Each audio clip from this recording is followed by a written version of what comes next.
Lifestyle Pirates with Big J and Adriano. Okay, good morning and welcome to this morning's episode of Lifestyle Pirates with me, Big J, and him, Adriano. All right.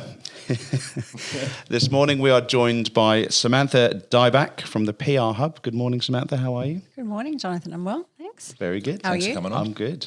Thank you for joining us. Pleasure. It's good to be here. Now, I reached out to you on LinkedIn because I'd listened to your podcast, which we'll definitely get into.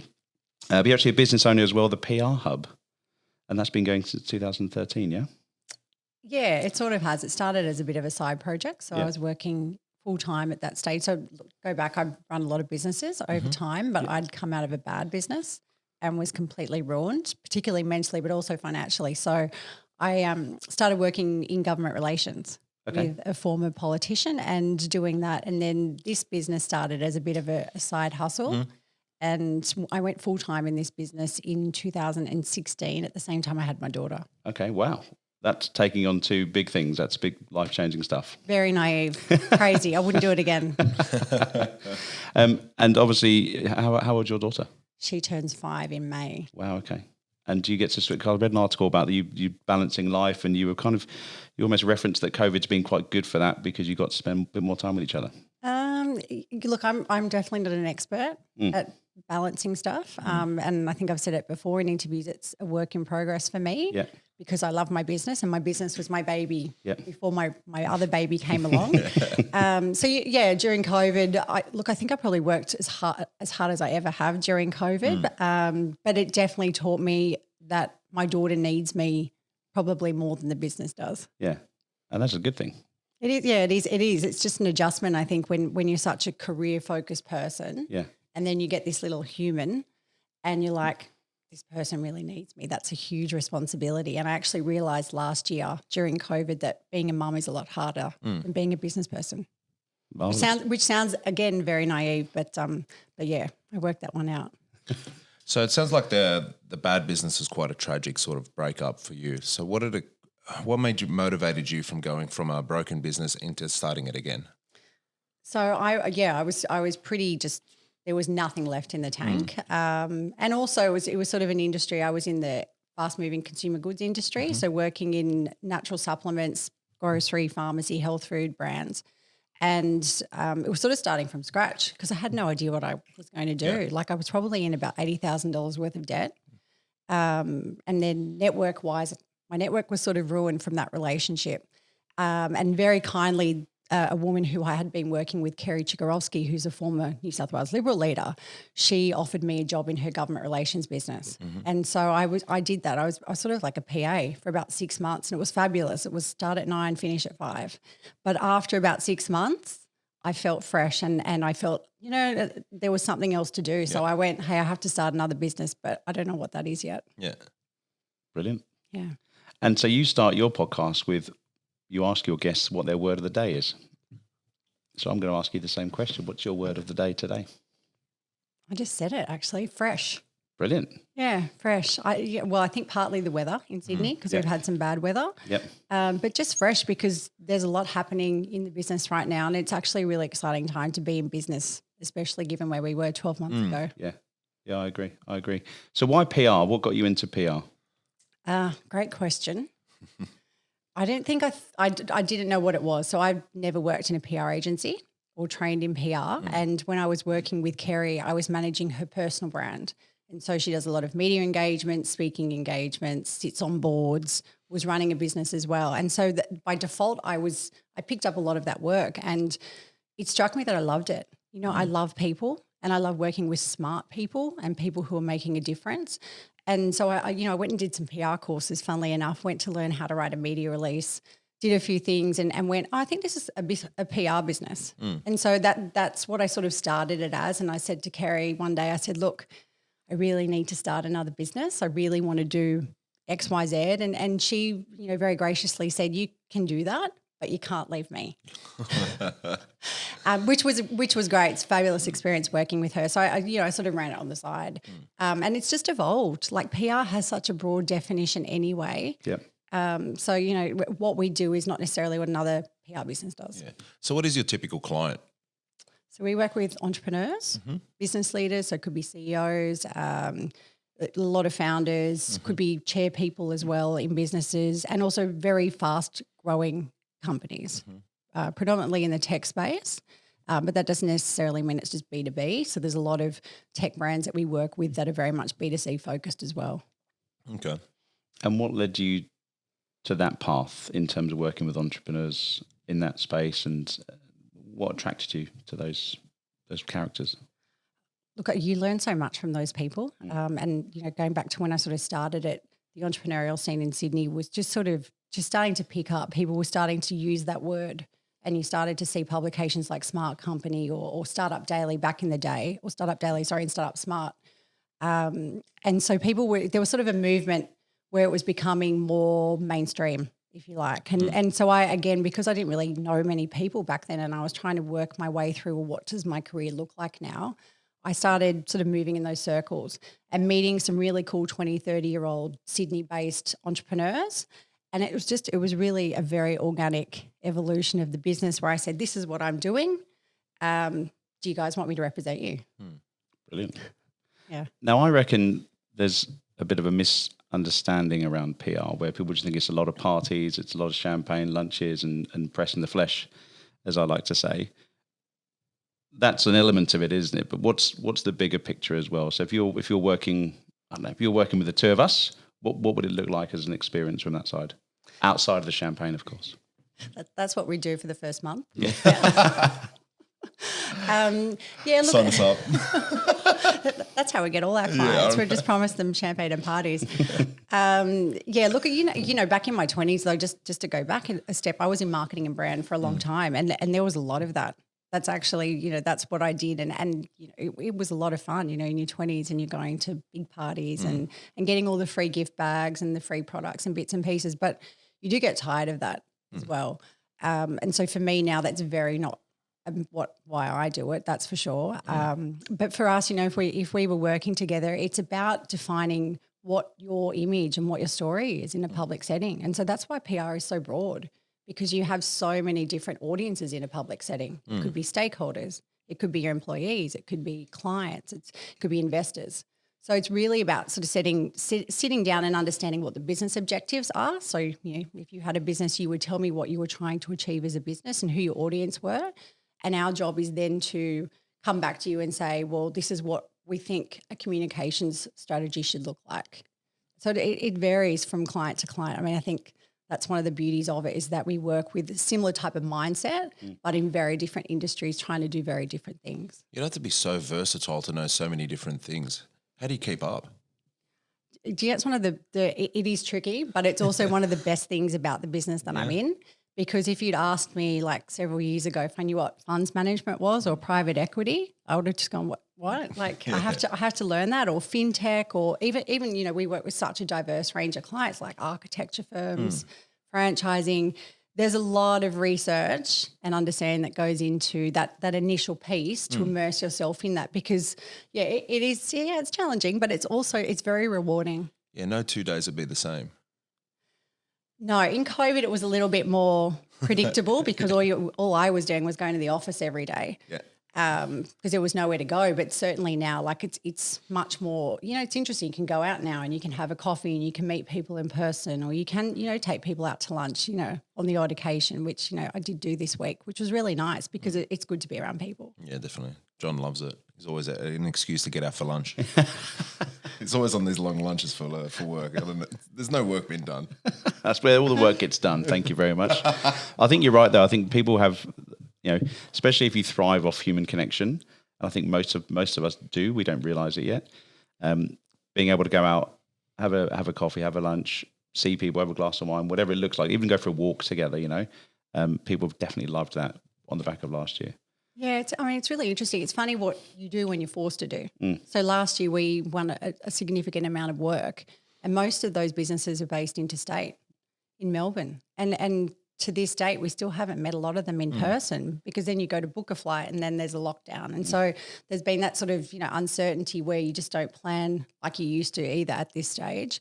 But yeah, absolutely. We met clients the other day who are from Perth, and it was just really, really nice to meet them in person, sit down, have a chat, have some lunch and rather than just Zoom all the time. Yeah, because I get a sense if you're trying to fly the flag of the entrepreneur or the business owner, you've got to have a bit more of a personal connection and how they articulate themselves and what they're like and what he or she does. You've got to get that, which you're not always going to get over Zoom. So that would have been quite tough.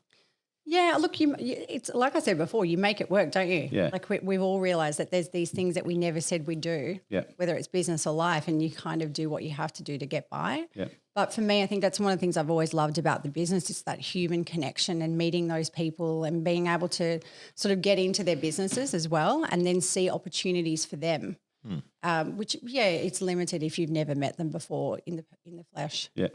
So there's a saying that all PR is good PR. Is that right? Would you agree with that? Probably 8 or 9 times out of 10, probably yes. I don't think you should just go chasing PR for the sake of it. I think I had these conversations years ago because we'd get approached by many businesses that were just startup businesses and everybody thought they needed to do PR. And then you actually ask the question, why do you need to do PR and do you know what that is? And often they couldn't answer that. So I think it's like a lot of other things in business. You don't just do it for the sake of it. But, there is this element that if people are talking about you or at least they're hearing about you, then at least, that's better than not knowing about that business at all. Yeah. So what's the difference then in your view between PR and just straightforward advertising? So with PR, that's what we call earned media. So you're not paying an organisation or a media outlet or, a podcast producer even to place something for you. So when money starts to exchange hands, there's a level of understanding that then you have some sort of control over what they print. And you do that with marketing. But when it comes to PR, you can't tell a journalist what headline to use or you can't tell them what quote to use or you can't tell them how much your brand should be in a story versus another brand. So it's having that sort of control from a very traditional PR point of view, which is very different to advertising where you can create the ad, you can create the messaging, you can decide almost decide where it goes in the magazine or on the radio spots and things like that. So, we deal with a lot of marketing managers with our clients now because our clients are big businesses. And so where once I just, the founder did everything, founders in our business, our clients now just don't have the time to do that. And so it's a really interesting dynamic and I guess an educational process dealing with marketing because often business owners go, hey, marketing can look after PR. But they're two very different areas, but they do complement each other very well if you get it right. Yeah. And that must be tough because, again, if you're trying to raise the profile of the individual in the business, and then marketing perhaps don't see that, they're not aligned with that as well, you can get a kind of clash in terms of what message you're trying to get across, which then ultimately falls on you. I'm really big on collaboration. Yeah. And not everybody is. I think we're fortunate with the majority of our clients that there's an understanding everyone has the same goal. And I think if you start there and say, hey, these are our objectives, what's our responsibility to making that happen? Then you're on a good start. But look, you're in different offices and then you don't always talk. So sometimes stuff can happen and then you sort of say, hey, we didn't know about it. But generally, we have some great clients who are very aligned with what we do from a marketing perspective and it works really well. Yeah. So talk to us about the podcast. How did that idea come about? This Influence Unlocked. I think we were just talking before, Adriana, you were saying that one of the reasons you started the podcast is because you wanted to get better at speaking to people. Definitely. And do you know what, that resonates with me so much because I was the same. And actually I was on a holiday in Hawaii. This was about nearly 4 years ago. And I was, when you go away on holidays and you think about business in a different way to when you're there in the day to day and you're thinking, what can we do differently? What can we do better?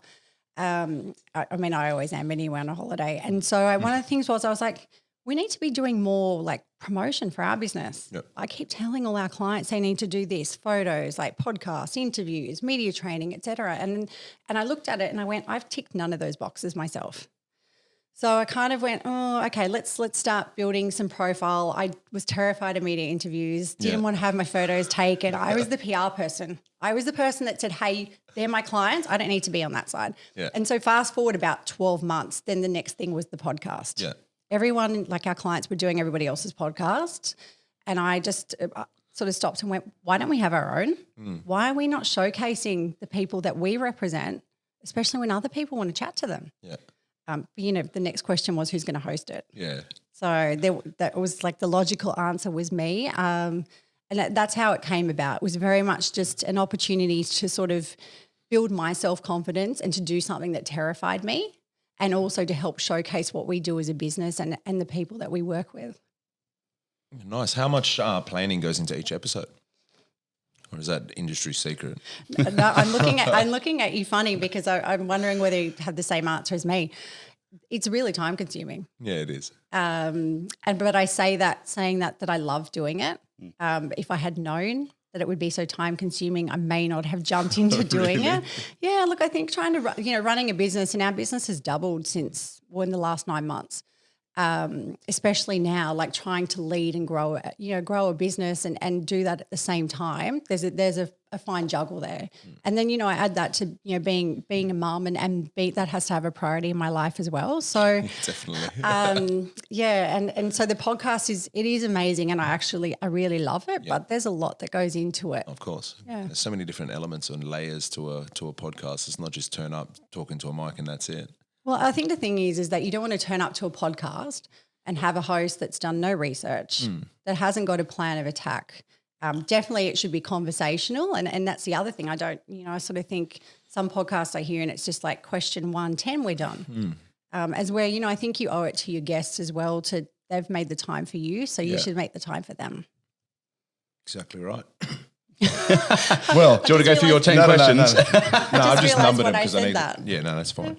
I actually wanted to know, do you have any music artists on the PR Hub? Or do you look after any music artists for PR? We don't. No? No. Could be a first there, John. What, for you? Yeah, not for you. Do you know, I just have to go back now. I feel like I'm just on the podcast stuff, like I always have a set of questions. Oh, you need to. But I always somehow deviate off the questions, Yeah. because then your guest says something amazing and it's like, oh, shit. Like, Yeah, you want to hear more about that. Yeah, you want to hear more about it. Yeah. And so one of the things I've realised is when we do the back and forth, when we're doing the podcast, is you're not breathing it all in and taking it all in. Then when you re-listen to it next week, you're like, oh, that was a really gold bit of gold there. Do you do the same? Like, do you take a lot away from your influencers and your clients? Do you get a lot of knowledge from them? It's so true, isn't it? But I think you're listening in a different way, aren't you? Yeah. When you're hosting the podcast and you listen back to it, and sometimes I'll be like, oh, did they say that? But we write up, I write up a blog article for every podcast, and I have taken stuff like, I learn from my guests, I learn from our clients every day. And, I've written articles recently where I do get to talk a little bit about some of the things that people have shared on the podcast, because it's worth resharing. Yeah, I agree. I listened to the Justin Dry Vino Mofo chap. I think he was in COVID. He was in Melbourne. Because you do yours face-to-face like us, don't you? Yeah, look, I try studio. to. Yeah. And I was going to Melbourne pre-COVID just to get that, it's just that little bit more of personal feeling. Yeah. But as I said before, when you have to, you have to. So we did them via Zoom. Yeah.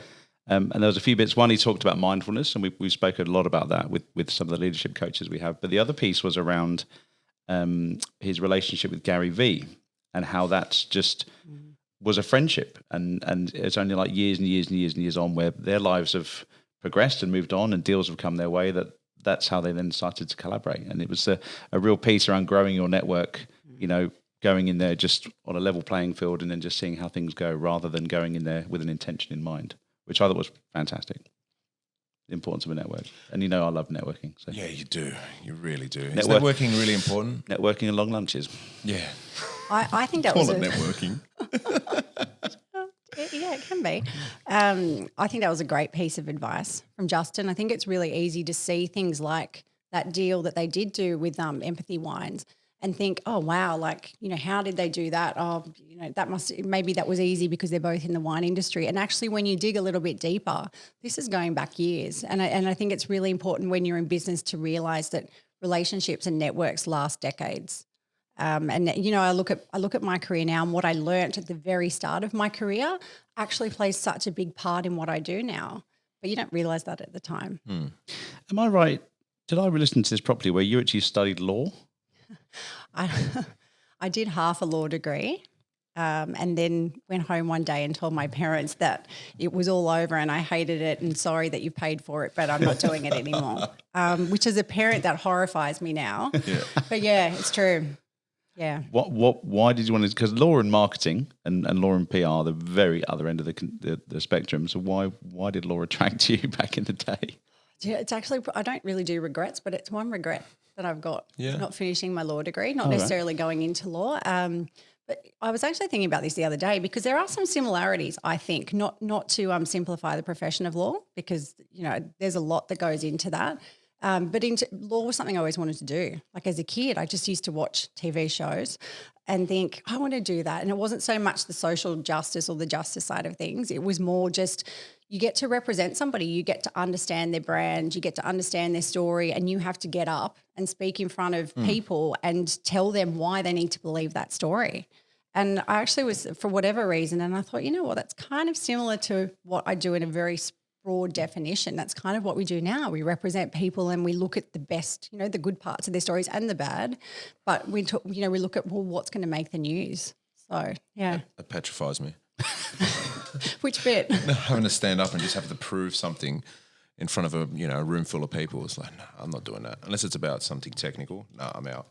I don't know. I used to do debate. I used to do everything you could think of like that in school, like debating. I ended up being school captain, so I loved getting up and doing speeches. And I used to do a lot of, singing and performing. And I think I actually lost my way a little bit in my adult years because then I started to get more fearful of that sort of stuff. But I used to absolutely love it. I love a debate at the pub. I'm sweet. If I'm lubricated, I can talk all day about something. I'll object, Your Honour.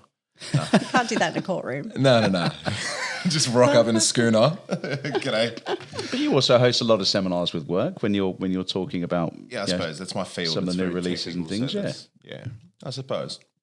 So, influence unlocked. Tell us, why is influence so important? I think we're all influencers these days. Bombshell. Even you, Adriano. Oh, I finally made it, Mum. Does she listen to this? No. She is now. No, she doesn't know. She doesn't know how to do this. Sorry, we went off on a tangent. Back to the question. Why influence unlocked? So I think I've spoken to about 25 people in just over a year on that podcast, and they're all people who have influence in their industries. So whether it's sport, media, business, politics, they're people who influence other people essentially. And so for me, I wanted to look at what it takes to navigate the challenges of those roles and sort of what these people see as their responsibility as well. Because especially when you have a public profile, you are an influencer. People look to you for guidance, and that doesn't necessarily have to be the mainstream or, consumers everywhere around the country or the world, but people, whether it's in your organisation, within your networking groups, whether it's your clients, potential clients, everybody has a position of influence. It must be very difficult to sort of tame what you say if you're always in a public profile. I think it depends on the personality. Well, you see sports people, they say the wrong things a lot of the time. You saw that, I don't know his name, but that footballer that had those views on certain things that was completely out of, it was horrible that he said that stuff. Does he need someone to sort of manage his PR so he doesn't say stupid shit like that? Like how do you stop someone from saying that or from just going on Instagram and just saying something really stupid? I think, let's look at Donald Trump as an example. And I did write an article about that earlier this year. Great example. Ultimately, I don't think you can stop them. It's a bit like a child, isn't it? You can raise a child and you can give them as much guidance and learning and education as possible. But once they get out into the big wide world, they're ultimately responsible. We're ultimately responsible for what we do. And so that example, I'm not sure who that was, but with that example, they may or may not have had people around them guiding them. And I would say, having spoken to a few sports people on the podcast and knowing some people in that industry, a lot more work can be done with regards to guiding younger talent and helping them navigate that public profile setting, because nobody's taught them about it before either. But sometimes, people will just go and do stuff even though you've given them the best advice. Yeah, so Trump, he had that tweet where he sort of influenced people to go and storm Capitol Hill. Are you okay with people being deplatformed like that? How Twitter's just pretty much taken him off the platform? It's a good question. I think that anybody in that sort of position has a responsibility to use that position and their influence for good. And Good's very subjective. it is subjective, but I think if you look at, what people see as the outcome of some of those tweets and what happened, you can question whether he did did something that was in the best interest of society using that position. And it's funny, I asked the question at the end of my podcast, what's your one tip for people with influence? And overwhelmingly, a lot of the responses are around the fact that you do have a responsibility to think about your position and what you say and what you do and how that influences other people, because people are looking to you for guidance and very much aligning that with your values. So, I think in that case, ultimately, like that's their platform, isn't it? So they can do that. And I think again, what impact does it have on society as a whole? I heard he's coming back and starting up his own platform. I did read something like that somewhere. Yeah. Imagine that, Trump Twitter. I can't wait. And running for office again. Is he? Probably. Oh, we'll see, won't we? I think that's the plan. Do you think some people understand their position and that they understand that they have influence? So you mentioned about sports people. I mean, a lot of these, I'm going to say that they're kids because they do tend to get into these roles and the sports very, very young, which then tend to be quite, I think institutionalized might sound quite harsh, but it's a very one-way traffic and it's all kind of pepping them up and all of that. Do you think they understand that when they get to a certain level and they're getting paid some good money, like, being from the UK, a lot of the footballers get paid a lot of money on a weekly basis. Do they understand their position of influence and that they are an influencer, or are they just, kind of blinkered in terms of, well, this is just me?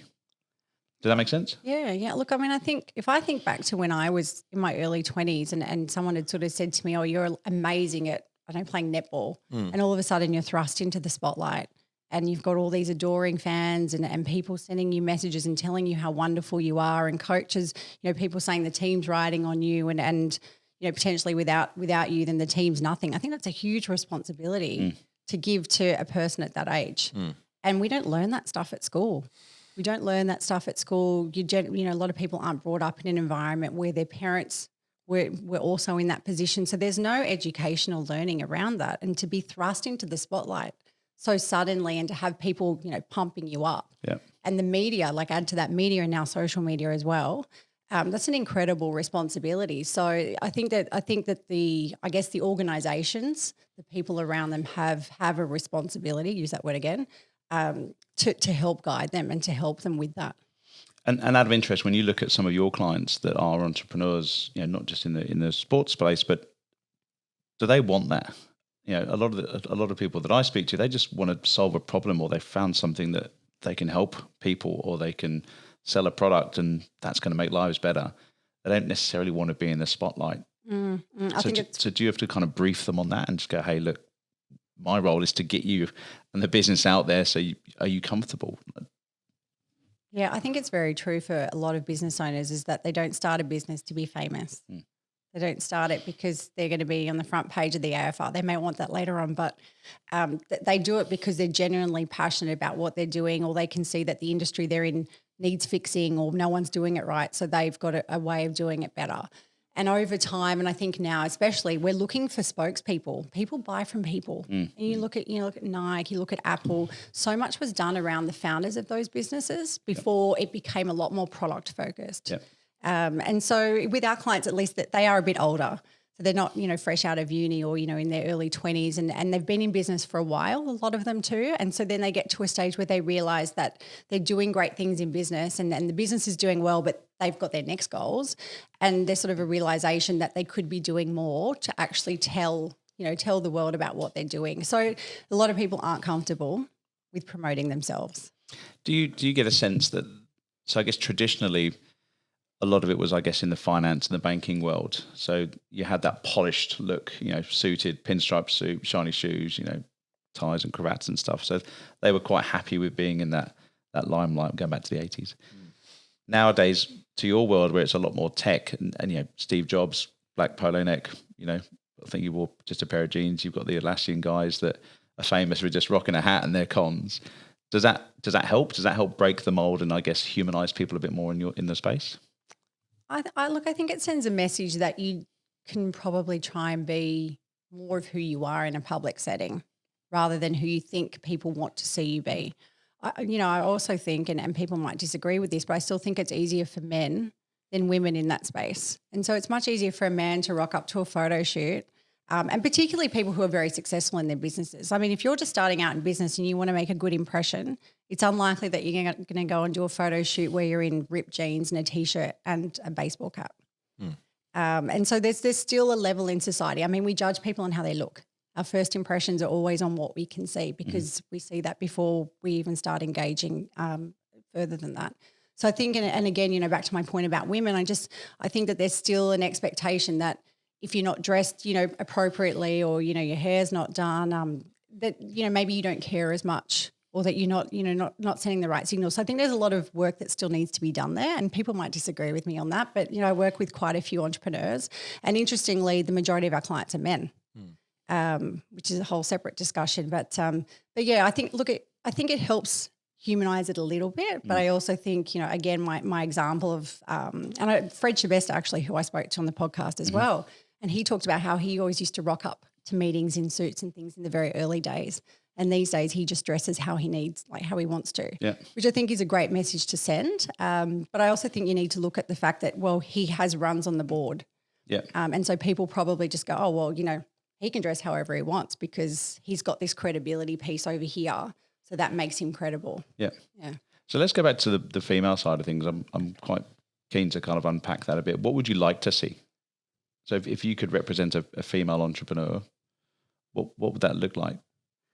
So at the moment, like I said, most of our clients are men, and I asked myself this question for the past couple of years, like why? Like I don't want to be seen as that agency that doesn't represent females. And, probably about 3 years ago, it was the flip side of that. We did represent a lot of females. And so I'm always asking myself the question, what can we do more like as a business to attract more females? One of the things that I've sort of come to is that, women start people start families, but women become mothers. And there's a certain piece there where as a mother, you just have that extra connection with your children, especially when they're younger too. And, I think it's harder once you get to a certain size of business and a certain stage in business to keep that going as well as still, trying to be a parent at the same time. So I don't know how we change that. As a mum now, like I know, and with our business at the growth stage that it is, like I find it really hard every day. And I'm always questioning. I think you get mum's guilt as well. There's this thing that people talk about called mother's guilt. I think that's a really real thing as well because, sometimes you might ask, your partner or whatever and they're like, oh, don't worry about it. But as a mum, you're like, but I am worried about it. I can't stop worrying about it. So I don't know how you solve it, but it's definitely something I think we need to explore further. So you mentioned about Fred Shabesta, we spoke about the Atlassian guys, Steve Jobs. Would you find it refreshing if a female entrepreneur rocked up in ripped jeans, cons, and said, Samantha, can you represent me? This is what I do. Well, I definitely don't judge people. Would they have to look immaculate? Like, is there an element where you have to kind of pause sometimes? Well, for me, I don't judge people on what they're wearing. Like, we actually just don't get the opportunity to work with a lot of female-led businesses at that sort of scale, at that sort of business size. I think when you're doing, if it's somebody's character, I think that's the other thing. It's not forcing people to get dressed up in suits and ties, and we're really conscious of that when we do photo shoots with clients, is that if your style is a T-shirt every day with your brand on it and some jeans, let's not go and do a photo shoot of you in a suit with a tie because it's just never going to work. With the arms crossed and folded and looking rather masculine. Yeah, I don't think, and look, I think we've come a certain way with that because there's no expectation. But I think at the same time is that you sort of look at the image of the person and then you go, okay, well, what's their business about and what have they done? And so if that what have they done bit is at a level that's sort of like, oh, that's interesting. Oh, they've achieved some success. It sort of downplays what the image might look of that person. Okay. Now you mentioned social media. Yeah. Has that helped your business or is it and your clients or has it hindered it? So we're not experts in social media as an agency. I don't think that social media for a business like ours has a particular outside of LinkedIn, but it doesn't have a particularly large impact on how we do as a business. Because, we're a public relations and communications agency. So as opposed to a client, we've got a client called Muscle Nation, and they're in the active wear and supplement space. And their whole business is built on community and social media. And in fact, before we started working with them, they built this business. It's $27 million annual turnover, and it's expected to double this year. And they hadn't done any PR or real marketing outside of social. So for a business like that, it's a bit harder now with algorithms changing and different laws coming in, but a business like that's really important. For us, not so much. Like, people don't really want to follow a public relations agency that much or get too excited. And also the style of clients that we work with aren't really looking through those social media channels, deciding which PR agency they'd like to work with. So 27 million annual turnover prior to the PR Hub coming on board. What's the difference that you can come in? Obviously, you know that the business already works. So what difference does the PR side of things make? That's a really good question, because again, you've got to look at what do you want to achieve as a business. So clearly, from a PR perspective for them, there's no real sense of urgency to start getting pictures of their products into lifestyle magazines because they know they can sell it anyway. Yeah. So why would they work with us? They want to tell their story. They want to start talking about some of their expertise in and around some of the things that they've done in their business differently to actually grow the business to where it is. And so through sharing that expertise as well, you're passing on learnings. And people really love that. A lot of the business publications are focused on sharing other business founders' learnings. And so, for this particular brand, it's about sharing their story. It's about raising their profile. They want to do other things. They want to go bigger. They want to go international. They want to build other partnerships domestically. And so that sort of credibility piece about having a third party talk about your success and talk about your story then has an influence on some of those things happening. So what does your influence or conversation look? Because I'm very confused of how that happens. So $27 million business annual turnover, they're really successful, and then you come in. Like, how do you talk for them or make them bigger than what they are? Like, how do you push it out? I'm fascinated by this. Not because I'm a music artist and I really want to figure out how to do it for myself, but I just want to know what that conversation looks like. Like, when do you go in? Like, you go in and say, okay, what's your objective? Where do you want to go with this? And then you sort of make that for them, not knowing anything about their business prior to that conversation. And then having to change a hat again and then learning that business and then having to know which channel to go through. Fuck, that sounds confusing. Look, I think it's really exciting to learn about these different industries. Yeah. So for me, what would I know about all these sectors other than working with these people? Like it's, I actually enjoy reading the Australian Financial Review every day. And if you'd asked me that sort of 4 or 5 years ago, the response would have been very different, but I actually love it. Like it's so fascinating to read about all the different things that are happening and sort of where society's moving. But for for that particular brand, it's not about generating revenue. And this is Clearly why, not. yes, obviously that's their goal is to keep growing as a business. But that is why, like in the first month of working with a client, it's very much about understanding what their objectives are as a business, why they think they need PR or why they think they want people to know more about their story. But, you could be announcing things like, I don't know, a partnership with a grocery chain, which, is something that they're going to be doing. Yeah. And then looking at, well, why do we want people to know about that? And that's more of, I guess, of a B2B objective perhaps rather than a B2C, because they've sort of nailed for now their B2C strategy. So PR is more focused on the B2B. Okay. Make sense? Yeah, it does now. Just going to write down some notes. So going back to the marketing, advertising paid, you tend to see results, and you can granularize that quite quickly. Jeez, another water. How do you show success in the PR world when it is, I guess, a little bit more, to coin a phrase, kind of warm and fuzzy and stories and case studies, and I guess the objectives vary? How does the PR hub go to their client, the music artist? You're welcome. That's the uptick. I used to say in the early days, probably because I didn't know that much about it, that it was pretty much impossible to have any sort of KPIs. And now we, KPIs are attached to everything that we do. And I think you get to understand an industry and you get to understand how it works and you develop relationships and you're better placed to say, well, I think we've got a really good opportunity here and we can probably get, this and this in terms of coverage. And for a client, again, I keep talking about objectives, but it's so important to understand what their expectations are around PR. And also what their business objectives are. And I think, take a case of expectations. If somebody comes and says, well, I want an extra 2,000 leads in the next month. So that's what I want my PR to do. And that's all I want my PR to do. My response would probably be, I don't think we're the right agency for you.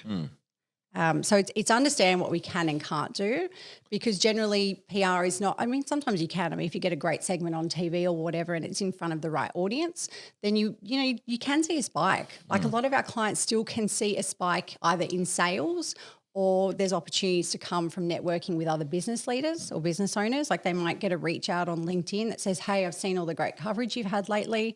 It'd be great to talk because I think there's synergies between our business. So there's those sorts of ways, which again are not like metrics, not hard metrics, but they're ways that you can actually say, hey, this PR, this campaign, this strategy is working really well for us. Very cool. Okay. One of the illnesses in working in sales and partnerships is my mind is always on and looking at opportunities and connecting. It's a sickness. I can imagine it's quite similar in your world as well, where you're walking around, especially when you might have new clients or some great relationships, and you've had these conversations where you're just seeing opportunities where you can, or that's a good idea, or I like the way they position that, and you're kind of putting it. Would I be right in assuming that? My phone's got a lot of screenshots on it. Yeah. A lot of screenshots as photos, because it's I think that's just the way I'm wired. And I think I think very much like a salesperson, and PR is a lot of selling in a way. And you're always looking for opportunities. And the people that we're hiring now, they're the sorts of people I'm looking for. Not that they've got an illness or a sickness in terms of not being able to switch off, but in terms of having a thirst for opportunity and a thirst for different things and getting results. They're the sorts of people that we're looking for now in the business. Yeah. How about PR nightmares? Do you walk past some things and go, oh, that's atrocious? I really want to hear about this. Oh, you put me on the spot. I can't actually think of one recently where I've thought that's really, really bad. There might be one, but I actually have to stop and think about it. I think I saw some things during COVID that were just inappropriate. Really? And they weren't well received. And I think as PR people and as businesses as well, like you have a responsibility to think about the environment you're operating in. And so when COVID was, really, really, it was really bad, and people didn't really want to speak about, some celebrity backing a luxury car brand as an example, like doing a big PR piece about that when people were losing their jobs all over the place and nobody knew what was happening. And so there's sort of those sensitivities that I think sometimes as a hopefully not in my business, but sometimes PR people just forget about, and you see that, and generally the media will backlash that sort of stuff as well. So there's a bit of that going on in COVID, not too much, but I think with a big world event like that, you have to be sensitive to the environment. Well, that was like KFC, didn't they? Change their tagline, didn't they? From finger licking good, they took away the finger licking good tagline. Why? In COVID, because dirty hands, you had to clean your hands, all that kind of stuff. Makes sense. There you go. But who doesn't wash their hands before they eat? Well, apparently not many people, because we now are sanitised. I think my hands had more to drink than I've ever had last year. And then on the flip side, how about an amazing piece of PR and maybe one of your stories that's just been amazingly successful for a customer, and what was it? Yeah, I think in terms of people brands, and who've done really well. There's a couple that I've been working with for 5 or 6 or 7 years now. So Taryn Williams, who has The Right Fit and Wink Models, she's a standout in terms of, I guess, PR and personal brand. And when I first met Taryn and first started working with her, she just had the one business at the time, and we were chatting about how we could do some PR for that. And then she launched the second business, which was the tech business, and it was at a time when women in tech was really starting to boom, sort of 4 or 5 years ago. But you've got to put a lot of work in. And so for somebody like that, again, they put in the effort. They're not too, I think the best, most successful business people I know with PR for themselves and their businesses are the ones that have a sense of urgency and don't sort of say, I don't have time for that. Well, that's not good enough. Like, you know, I shouldn't be doing these types of opportunities, especially when you're starting out. And sort of name drop another person, Nick Bell, who's a 5-time AFR Young Rich lister and has 12 global digital agencies. When I started working with Nick, we were working on a business he had at the time called WME, which was probably one of Australia's largest digital marketing agencies, which he then sold to Melbourne IT for $39 million. I don't know, about 4 years ago. And again, it's working with those people. Like, they're just brilliant because they come from a very humble place. Nobody knew who they were. But they also understand that if they're going to build their businesses and achieve some great PR results, they actually have to put the time and effort in and put themselves forward for stuff. So it's an absolute joy working with those sorts of people. You speak about personal brand. How important is personal brand? And maybe not even if you take your PR hat off and just talk about just the general people. How important is personal brand to people nowadays? Yeah, I get asked this question a lot. I don't think I'm like the most expert person on it, but we certainly do a lot of work in that space.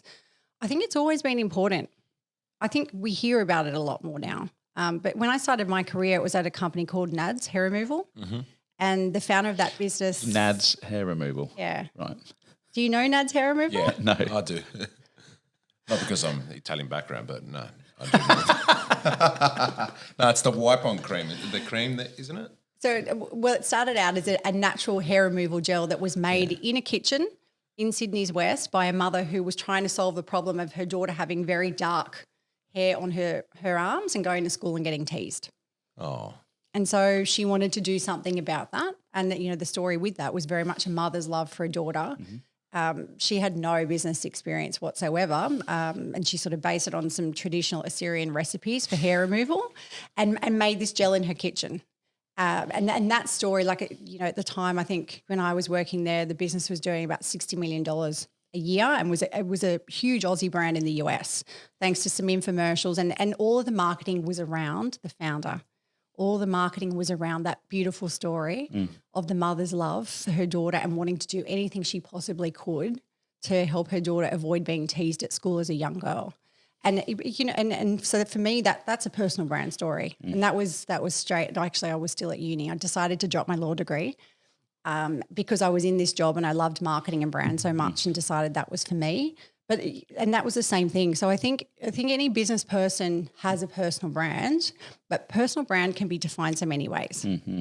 And one of the misconceptions I think when people come to us as well is that, I have to be famous. Or I have to do lots of speaking and lots of podcasts and put myself out there. And you actually don't. A personal brand could be something as simple as just making sure your LinkedIn profile says the right things, has a nice bio, has a good photo. And when your target audience look at it, they go, yeah, I can trust that person. So I think sometimes people get scared about personal brand and what that means. But, I think in most cases it is important, particularly when you're in business. And you obviously work with clients for a long period of time, and from that startup phase to growth and then maybe even IPOs and things. Do you find some of these businesses lose that story, that why, when they've perhaps had changes in management or changes in boards and things, where that initial, helping her daughter not to get bullied at school, that then gets lost in the corporate sphere, as it were? Do you find that? And do you have to kind of keep reminding people about the business and that story? Yeah, look, I think it's with growth comes change, right? And so when you get more people in or consultants as well, and they have an idea of, or investors, an idea of where to take a business, maybe that impacts it a little bit. But if the founder stays in the business, I think it's always part of the story. I think it's it's a real selling point too. Like, it humanizes the story. It differentiates, in the case of the hair removal, it differentiated that brand from all the multinational brands that had millions of dollars to spend on marketing and advertising that this little Aussie brand didn't. So it's sort of like, well, how else do you sell something? How do you get the media to talk about it? And it's an interesting question because the Australian recently released their 250 rich list. Mm-hmm. And if you go through and read the stories that they've been writing about some of the people on those lists, they really delve back into the stories of the founders in those articles. And it's fascinating. There was one on Ruslan Kogan that I read. To learn so many things. I think we're talking about this off air, you just learn more things about that person and why they started the business. And people will be reading that And often it's consumers or potential consumers that go, oh, I didn't know that. Well, that's a really cool story. Maybe I will check out that brand. Yeah, so I think personal brand is really important, but there's so many different ways to do it. Yeah, I agree. Good to know. We had the guys on from Oscar Hunt Taylors, and we asked the same question. Obviously, there's a lot more around how you present yourself and things. That was actually in COVID, so we were talking about making sure you show up and look the part on Zoom. So, who's your ideal clients? Who would you love to work with? Oh, look, anyone in business, definitely founder-led businesses, because there's so much of a story there. There's the backstory. It's not just the release of a product or a service, but there's a why. And the founders that we work with are very humble people. You know, they're very successful. They've made a lot of money. They're still going. They haven't stopped. And I sort of say this to my clients. I mean, my clients, to my staff. I'm like, these are some really successful people, but they've still got just as much get up and go. And they're working just as hard as they were at the beginning, because they're always trying to achieve more. So being around people like that's really inspiring, you know, and that's what I said before, like it's one of the things I absolutely love about our business, because you get to work with really amazing, smart people, and you feed off that, you know, you surround yourself with people that you want to be like. So it's anybody in that space. Male or female? Would you like to grow the female side of your book, as it were? Look, I'm not super focused. I'm not hung up on getting more females as clients. I think it's important. To tell those stories. I think so, yeah. And so for me, from that perspective, I think we should be championing, encouraging more women as entrepreneurs and founders of businesses, but in high growth businesses as well. Because there's lots of women who have little small businesses, and a lot of that is driven by the fact that they need flexibility as they start families. A lot of women do, like they get out of the workforce for a little while and then they start to have families and they want to get back to work. Like they that's an important thing for them. But starting a business on the side gives them some flexibility. So I think we need to work out how to get more women into those positions in higher growth companies. And then absolutely telling their stories is really, really important. I massively agree. And that we were... Hopefully one thing that's coming on that side of things is you're getting more female communities, more female communities like Business Chicks and like-minded bitches that drink wine and all that stuff, where you've got these networks where you can bounce ideas off each other and feel safe in a piece, rather than perhaps going to some other events where it might be a bit more intimidating. So that's good. Before we wrap up, I'm going to ask my question. So I don't know if you have listened to many of our podcasts, but I like to ask a question at the end. You've got table booked for 4 people. You're one of them. Who's the other 3 that you're going to have dinner with, and why? And they can be dead or alive. So I would bring along Jesus. So I am religious, but to actually work out, to actually understand, that she exists, and what actually all that story is about. JC's come up a few times. Really? You'll be an interesting person to talk to. I reckon you've seen a lot. Yeah. Did you really do that? How much wine? No, sorry. I think, this sounds weird, but I think from more recently, actually, Princess Diana. I'm not really a royal fan or a royal person, but there's just, there's been so much in the media, I think, taking up important media space where other stories should exist. But I've always found that quite intriguing. I still remember the day that they announced that she'd passed away, and just understanding, a little bit more about what actually went on with that story. It's not a very business focused thing. And I'm a big fan of Oprah. So she's alive. I love her podcast. I love what she's done with her career. And again, I listened to one of her podcasts where she talked about how she failed in her career before then she decided to take a risk and actually, go on to do what she's doing. And I think it's, a strong, empowering woman. It's good to understand a little bit more about one of those stories, because I'm, pretty much surrounded by strong, empowering men all the time. So just to quickly touch on the royal side of things, obviously the last few months that's been in the media a lot. As someone in your space, has that gone down well? Would you look at that and go, that's been handled well, that's come across well? Or are you sitting there going, I'd love to pick up the phone to you and tell you how I can help? It's. I think that's why I paid so much attention to it, just reading it and processing the different accounts of why it's been good, why it's been bad, etc. And I have my own personal views on that. I think from a PR perspective, I actually think that the royal family had the right approach in their very short shutdown kind of response. And since then, and I think this is the same thing with PR or life, is that sometimes, more can be done in a more effective and positive way than just putting out a press release or a statement. And that could be in the follow-up interviews or how you carry yourself in public or what you do or don't say. And I think that's been really interesting to watch how they've managed that side of thing, because they were really put on the spot. They were really put on the spot, and there was a lot of commentary about how they were too late to come out with a statement and what were they coming out with. And then when they finally did, it was this short little statement that sort of went, yep, we're really sorry, but we'll deal with that privately. And whether you think that's right or wrong, like I kind of looked at it and went, oh, actually, I kind of agree with it, because they can do so much more now to bolster their image. But you wanted to know so much more, didn't you? Absolutely. But also, at the same time, I think there was far too much media attention being given to that when there are far more important things that we could be talking about. And, you think that general society reading the press, like the media has such a big responsibility on what society as a whole is reading and thinking and doing. I just think it could have been used more wisely. But it's not, because it's clickbait and people love people and they're intrigued by stories. So yeah, perfect. Well, on that note of people liking people, we're going to let you get back to your weekend. Thank you very much for joining us on Lifestyle Pirates and sharing your story about your podcast, the PR Hub, your daughter. We wish you all the success. How do people get hold of you? So I am on LinkedIn. I love LinkedIn. So Samantha Dybac. And the PR Hub, you can look up the website, theprhub.com.au, and Influence Unlocked podcast is on all the great podcast apps out there. So check it out. Awesome. Thank you for having me. Thank you.